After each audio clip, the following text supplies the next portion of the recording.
What's poppin', y'all? Welcome back to I Do It Myself. I am Wayno. How y'all feeling? If this is your first time here, great to have you. If you like what it is that I do, hit that sub button, run up them likes. Today we talking about Dame Dash and Cameron, hell up in Harlem, Harlem Civil War. Neither one of them live in Harlem. I don't live in Harlem either, but we all represent the place. First off, let's talk about Dame Dash. Dame Dash, at one point in time, was a great creative, businessman, visionary.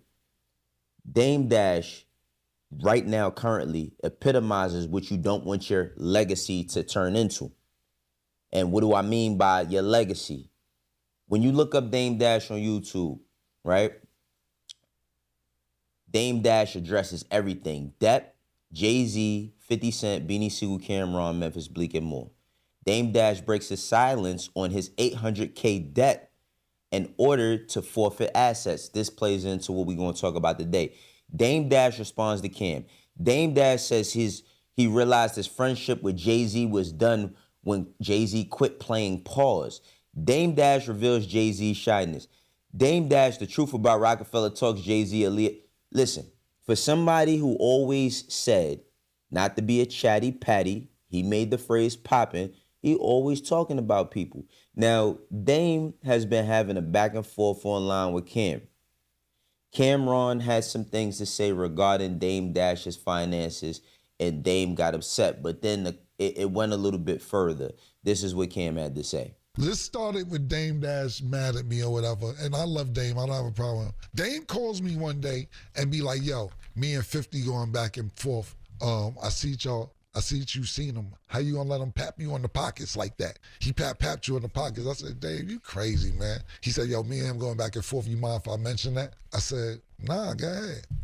Instead of him saying what he told me on the phone, he said, yeah, and Kim let 50 Cent smack him on the ass. What kind of grown man let another smack him on the ass? I don't like that, Cam. Oh, that's smacking on the ass. Word? Next thing, he's on another podcast talking about somebody asks him, you feel like your artists should take better care of you because they're up and it seems like you're going through financial trouble? And Dave says, Cam. So you're throwing me in there, pause, and nobody even asked about me. All I'm saying is that you had wild bread, and to me, you mismanaged your money. All I'm saying is that you had wild bread and that you mismanaged your money. All I'm saying is that you had wild bread and then you mismanaged your money. No Umar.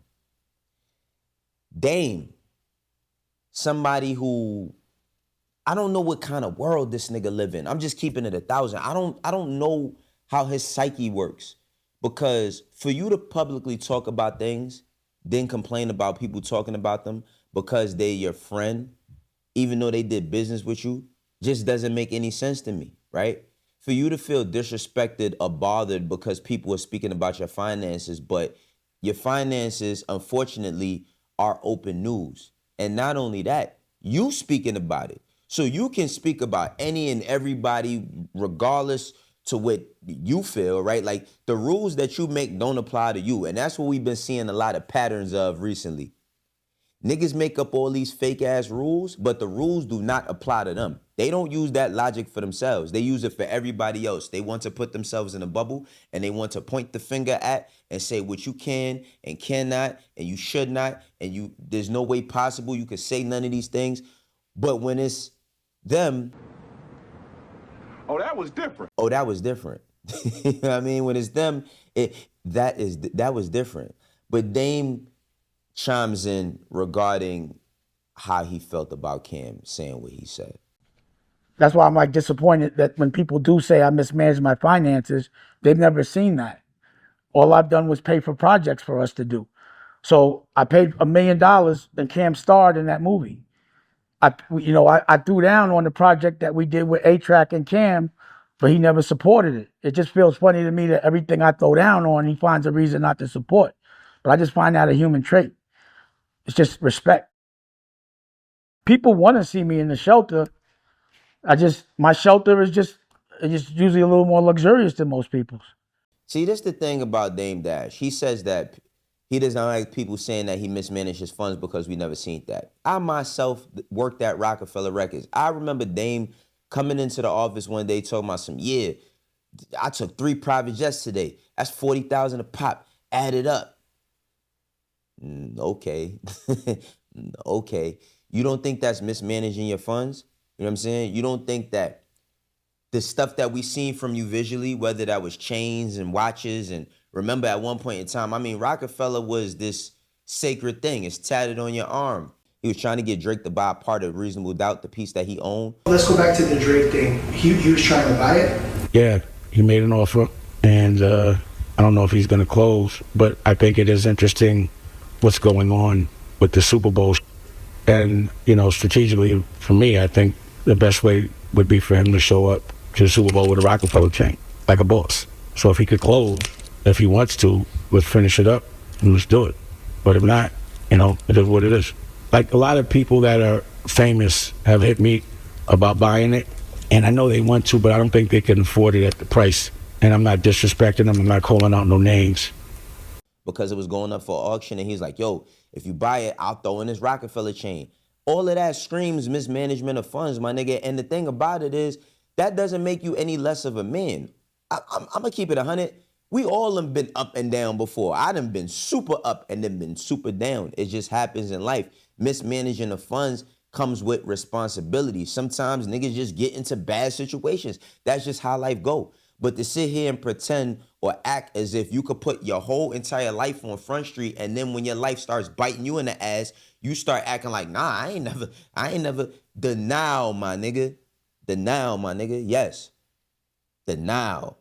It's a river that you swimming in. You feel me? But Cameron goes on further to elaborate why Dame and him are in the position that they in. Pause. All right. This what niggas want to do? This what niggas want to do? Bet. Let's go with Honor Up. Let's start there. Dame got a movie called Honor Up. He's shooting it on 125th and 12th Avenue. I tell him I'm about to go to Jersey. Yo, stop by the set real quick. Stop by the set, show some love real quick. It's like 3 degrees outside. I'm like, I bet. PT was there. PT in the building. He was there. So I'm like, yo, all right, I'll stop by for a minute. Get over there. I'm telling everybody what's up. We freezing. I'm with Juju, mind you. Juju was my girl at the time. With Juju. Me and Juju freezing. Hey, what's up, everybody? Now go in the trailer. So we go in the trailer till Dame finish shooting the scene. Dame comes over. Yo, get Cam a fur. You in the next scene, Cam. Get a fur. Hold the fuck on. Get a fur. Nah, I just came support. Nah, I need you to do this scene. Dame, I didn't come here and do no scene. Oh shit, Juju here? Get Juju a fur. Get a fur. Both of them, they gonna put them in the nigga scene, the bitch scene. I said, Dame, I don't want to be in this movie. Oh, you gonna do me like that? Pause. That's what you gonna do? Word, you serious? Now the guilt trips on me. All I want you to do is one little scene. Fine, Dame. Fine. Now, Juju, you know how you look. Juju looking at me. You know how you look at when you with somebody. You looking like, what's up with your man? You in the movie? In a movie? I don't want to be in a movie. I didn't know I was gonna be in a movie. Me with this nigga. Now Juju got to go do a scene with the fur on and everything. We was planning on going home and just chilling. Now we in the scene. It's no lines. Yo, just talk and figure it out, everybody. Now, I'm not a person that comes to things to talk about problems without solutions. I just think that Dame Dash hasn't aged gracefully. And I'm not talking literally, because that's a whole nother conversation. I'm talking figuratively. Dame Dash made a name for himself for being, you know what I mean, the one that was gonna fight for you, or the loud one, or the loudest nigga in the room. You know what I'm saying? The one that's gonna stand up for everybody and fight for everybody's rights and all of that. But in the midst of that, he ruined tons of relationships. That's what he's never honest about.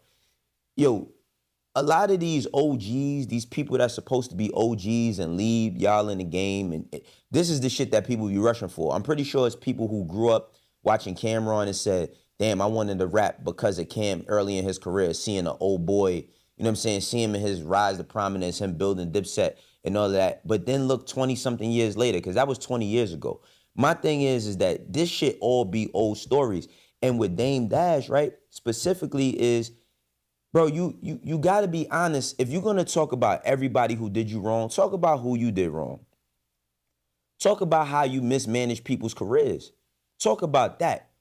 Talk about how now you in a position for people to make you silly because now you got Cam posting shit like this. Come around until you fix yourself. No, I didn't say that. Yes, you Yeah, did. you have. I've heard you say that Yes, to you him. have said that. Wow, okay, wait a You minute. kicked me Please, out. everybody, Yes, you told wait a me. minute. And that's the thing. People put your life on Front Street and you don't like it, but you put your life on Front Street. You know what I'm saying? And what it shows is that you need to do these types of things in order to make bread. Compromising. Dame was a person that showed me personally when I was working at Roc-a-fella, what I seen working around him was that, like, you don't compromise the brand. You don't compromise your integrity. You don't do shit just to do it, just so you could get $1. That's something of basically the rules that nobody follows for themselves that he was showing us early on. Now, is everybody perfect? Nah, you know what I'm saying? People slip and they falter. But at the same time, it's like, man, the older dudes, y'all niggas just out here looking silly, man. Y'all out here looking silly. For real, for real. Y'all out here looking silly. Now, there also was this conversation about how, you know, Dame's finances, should he feel like anybody should help him or do anything for him like former artists? That goes into the whole conversation of mismanaging your funds, bro. Now, don't get me wrong, right? I think any and everybody who's been behind an artist or worked with an artist and put that time in, bro, artists is crazy. They crazy. They get money, they lose their mind. They frivolously spend. They spend money on shit that don't make no sense. And they try to hold you away from your money. You know what I mean? They try to make it seem as if you should get nothing off of them, whether you invest in them, put time into them, which is a larger investment than money, because you don't understand that when managers, CEOs, all these people go to bat for you and do all of this stuff, that's work. People put literally their reputations, their business acumen, everything they are on the line to fight for artists. And a lot of times it don't get paid back. But we talking about a person who was 1/3 of one of the biggest record labels of the century. I'm saying 1/3. J. Damon Biggs.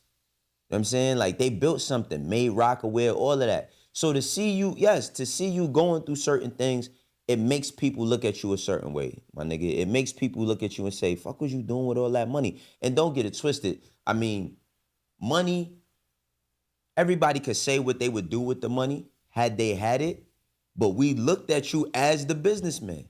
We looked at you as the person to lead the charge. It just goes to further show you that all of these niggas that we grew up looking up to, man, they do a lot of bozo shit. That just is what it is. Because now, you know what I'm saying? Now you on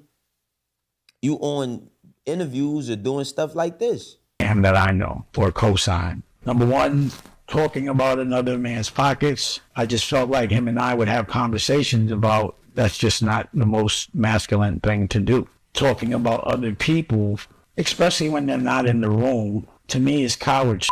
For me, if you have something to say to someone that you respect and that you know, you don't go on a television show and speak on it. You give them the respect of calling them. And what I notice is when you do have people on your show, you're very nice to them. And I don't think it's a problem being nice, but I do think there's times that they should be challenged. Like, I would never think that the Cam I knew would use his platform to sit with his old ops and talk about his brothers. Just the verbiage a nigga using, bro. Just the verbiage alone.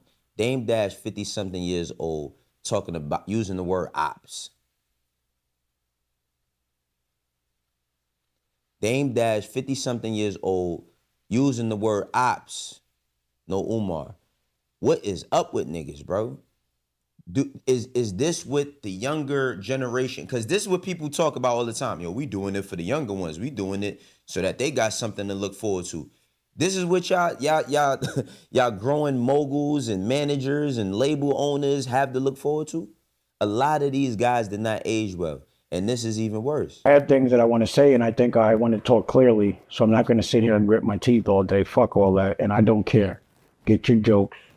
But know that right now I'm in my dentist office, and tomorrow I'm getting a surgery, and hopefully by the time y'all see this, I'll have some new teeth.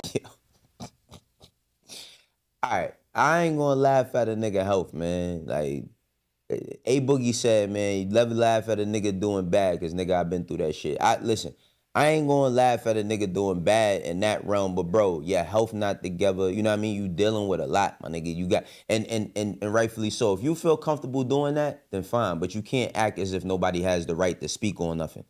You got an eye patch on. You ain't got no teeth in your mouth. You know what I'm saying? You using the word ops. You 50 something. This shit couldn't be nothing better than a Boondocks script.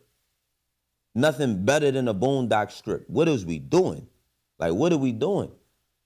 For people in Harlem, right? Because I don't live in Harlem any longer. I plan on going back to Harlem to do some work to rebuild my community when I get the opportunity to do it. Cam don't live in Harlem. Dame don't live in Harlem. What this does, bro, it sets a precedent. It sets a precedent of like him being the elder out of all of us, what not to be. And that's shameful, bro. I'm gonna keep it 1,000. I hate the fact that we even have to have these type of conversations about a person who at one point in time was so legendary in the bar for what a mogul was, but seems like they never was grown. It seems like they never grew up. This is how I do it myself. For the ones that rock with me, know how we doing. For the ones that don't, eventually will. I catch you on the next one. Peace.